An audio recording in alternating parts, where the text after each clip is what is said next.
Bonjour à tous, bienvenue dans le nouveau podcast Parlons Football. Et aujourd'hui, on va parler un petit peu de l'équipe de France parce que il y a eu la sélection du coup qui a été annoncée ce jeudi. Et ben, elle fait beaucoup débat à cause de l'absence de certains joueurs, la présence d'autres. Et je voulais qu'on en parle un petit peu tous ensemble. Déjà, ce qu'on peut dire, c'est que bah, la liste de Deschamps, elle est totalement cohérente avec ses choix sportifs sur les dernières sélections, hein.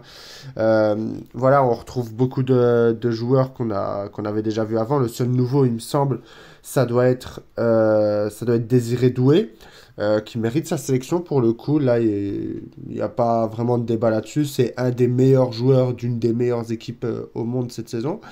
En tout cas, Désiré Doué, il a monté en puissance surtout depuis décembre.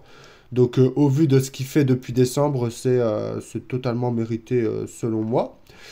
Maintenant, c'est vrai que notamment au milieu de terrain, ça fait quand même un petit peu jaser. Donc, au milieu de terrain, on a actuellement Kamavinga, Guendouzi, Koné, Rabiot, Tchouaméni, Zaïre Emery. Et si on refait un petit peu un revue de tous ces joueurs, ben ça fait un petit peu peur, hein. Camavinga, c'est un joueur qui manque beaucoup de constance au Real Madrid, qui est capable de très bonnes choses, mais qui est aussi capable d'erreurs assez bêtes. Et on l'a aussi vu en équipe de France, où il a fait quelques erreurs de temps en temps. Guendouzi, ben, pour être franc, je regarde pas la Lazio, je connais pas trop ses performances. Manu Koné, il me semble qu'il est pas tout le temps titulaire à l'AS Roma. Adrien Rabiot, c'est le seul qui, pour le coup, joue et est performant, je pense, dans ses milieux de terrain. Tchouaméni, il est énormément critiqué au Real Madrid. Et Zaïre Emery, bah, il n'a pas joué depuis quelques mois maintenant, hein. Il est plus du tout titulaire. Les Portugais du PSG ont totalement pris sa place. Et bah, le milieu de terrain, c'est vrai que depuis la Coupe du Monde 2018, c'est un gros point faible, je trouve, de l'équipe de France. Donc là, on n'a pas non plus N'Golo Kanté qui ne va pas jouer en fait avec l'équipe de France, tout simplement, qui n'est pas sélectionné. Apparemment, c'est lié à une gêne musculaire de ce que disait Didier Deschamps en conférence de presse. Maintenant, bon, il joue en Arabie Saoudite, donc personne ne saura. Mais en tout cas, ouais, sur cette liste, il manque clairement d'un milieu créateur. Parce qu'en fait, quand on regarde des joueurs comme Kamavinga, comme Guendouzi, Koné, Rabiot, Tchouaméni, Zaïre Emery, peut-être un peu moins Zaïre Emery, mais en tout cas les autres, c'est des joueurs de charbon. C'est des mecs qui vont faire en fait le pressing, qui vont essayer d'aller récupérer des ballons. C'est des joueurs de charbon, des joueurs qui vont avoir une vocation plutôt défensive, plutôt que réellement offensive. Et ben, sur les derniers rassemblements de l'équipe de France, on a eu des gros problèmes à la création d'occasions, où on était vraiment très faible aussi. On a été pas très bon sur ce qui est de pouvoir en fait se projeter, tout simplement grâce au milieu de terrain. Et on a des milieux de terrain qui n'ont pas du tout ce profil. Et c'est vrai qu'en ce moment là, il y a un petit jeune à Lyon là qui est très performant dans ce domaine, c'est Ryan Cherki. Et même à Monaco, il y a Kliouche qui sont très bons les deux dans ces domaines. Euh, il a fait le choix de ne pas se les sélectionner. Il avait fait une réponse, je trouve, un petit peu vague quand on lui avait posé la question pourquoi Désiré Doué plutôt que Cherki ou Akliouche. Il avait fait une réponse un peu vague. Alors, Désiré Doué, déjà, je trouve que la comparaison, elle n'est pas forcément très très bonne. Je pense que Désiré Doué ne devrait pas être comparé à Cherki ou à Kliouche parce qu'ils sont, même si les trois sont sélectionnés, pour moi, ils n'auront pas vocation à jouer au même rôle ni au même poste, que ce soit Akliouche avec Doué ou Cherki avec Doué. Pour moi, ils n'ont pas vocation à jouer au même endroit. Donc la comparaison n'est pas forcément très bonne. La comparaison, il ne faut pas non plus la faire avec les milieux de terrain actuels parce que comme je l'ai dit juste avant, c'est pas du tout les mêmes profils. Et en fait, pour moi, justement, c'est ça le truc, c'est que dans cette liste, il manque réellement une place pour des joueurs créateurs comme eux. Et c'est un peu... Ouais, c'est dommage. Mais en fait, là, surtout, c'est la Ligue des Nations. Euh, j'ai l'impression que Didier Deschamps prend quand même la compétition au sérieux. C'est peut-être bien le seul, d'ailleurs.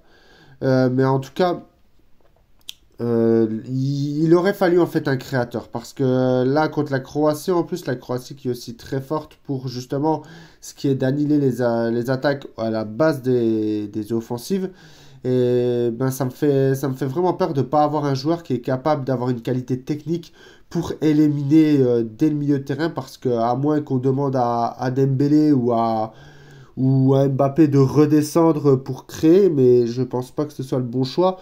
euh, ben, on n'a pas de joueur comme ça en fait. On n'a pas de joueur où tu peux lui donner le ballon au milieu de terrain et tu sais qu'il va faire le taf pour te le ramener vers les attaquants. Là, on a surtout des joueurs qui sont à vocation défensive, des joueurs de charbon, des joueurs qui sont là pour faire le pressing, surtout pour maintenir l'assise défensive. Et voilà, pour moi, ça aurait mérité quand même un Cherki ou un Akliouche. J'avais vu une remarque d'un mec sur TikTok, je crois qu'il s'appelle Au fond du canap, qui disait que toutes les grandes sélections d'Europe, ils incluent leurs jeunes joueurs dans les sélections pour bah, dès maintenant, en fait, pour préparer la Coupe du Monde.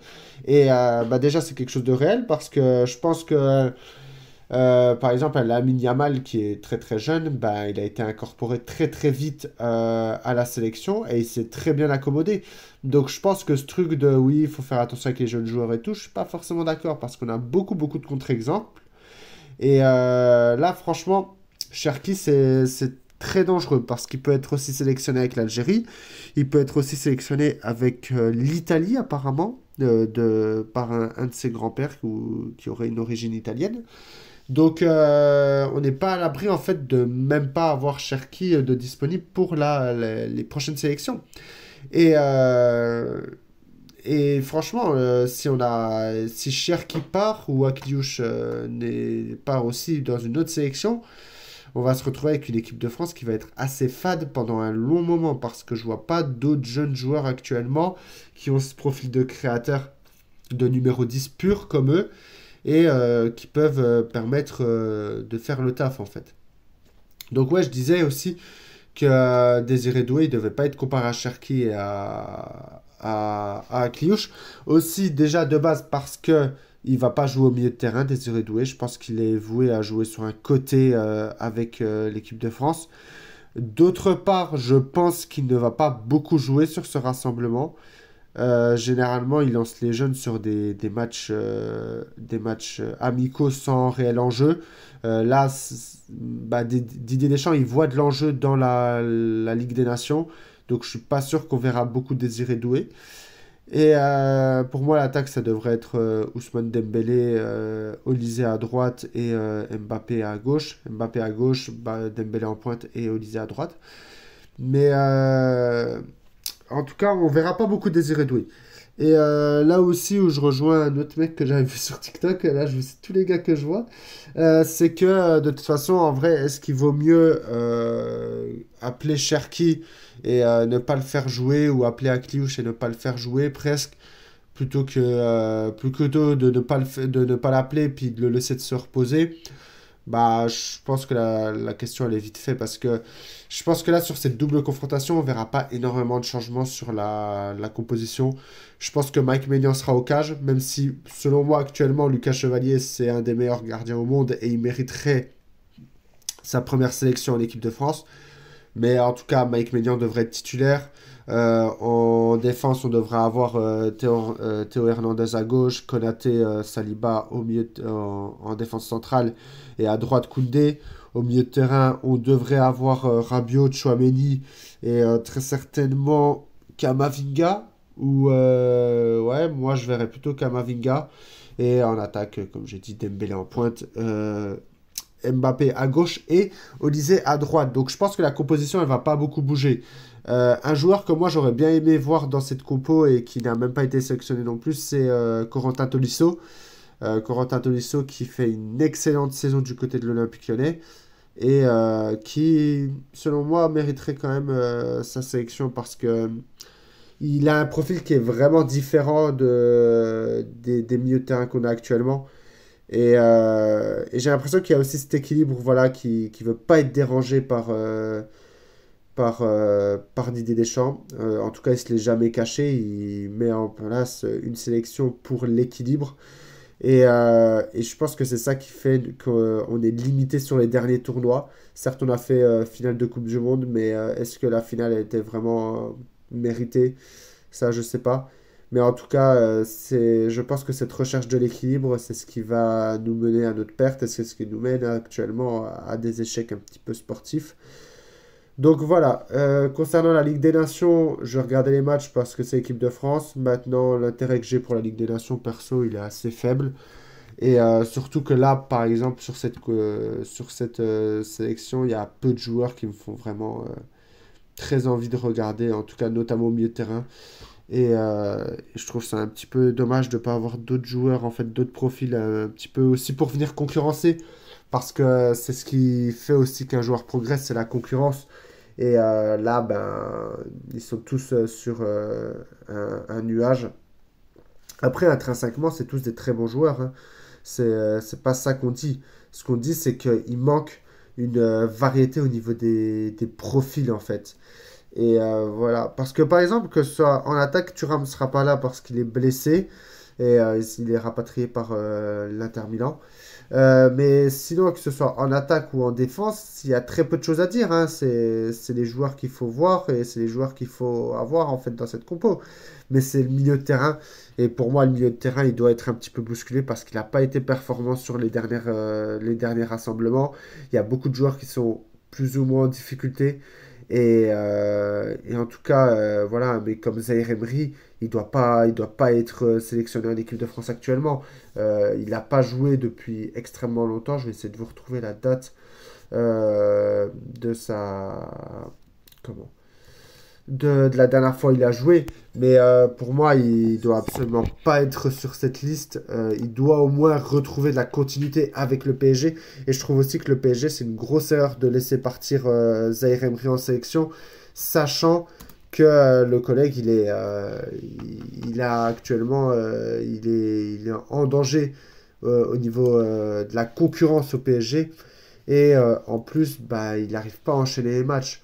Donc, ouais, je sais pas. Moi, je suis pas très fan du fait de recruter un joueur malgré qu'il soit très souvent blessé. En plus, c'est un jeune joueur, donc je sais pas. Faudrait pour moi déjà le laisser revenir tranquillement et après tout simplement le, le refaire jouer, que ce soit en équipe de France et au PSG.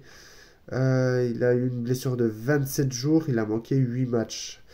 Donc là, il est revenu le 24 février et il me semble que depuis, il a presque pas joué. Donc, ouais. Non, franchement, je suis pas très hypé par les matchs de l'équipe de France. Cependant, ça reste notre pays, donc on va quand même regarder les matchs. Mais ouais, si je dois me prononcer, je dirais que là, l'équipe de France, elle fait pas extrêmement rêver. Maintenant, on a quand même une compo et des joueurs qui sont sur le terrain bien au-dessus, qui sont sur le papier en tout cas bien au-dessus de ceux de la Croatie.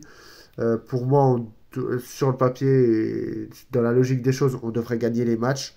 Maintenant, vu ce qu'on propose sur les derniers rassemblements et vu certaines lacunes de cette sélection, je suis beaucoup moins confiant d'un coup. En tout cas, n'hésitez pas à me dire ce que vous en pensez en commentaire. N'hésitez pas à me dire si vous êtes hypé par les matchs les matchs de l'équipe de France. Et sur ce, on se retrouve très vite pour du prochain contenu football. Et je vous souhaite à tous une bonne journée. Bye tout le monde.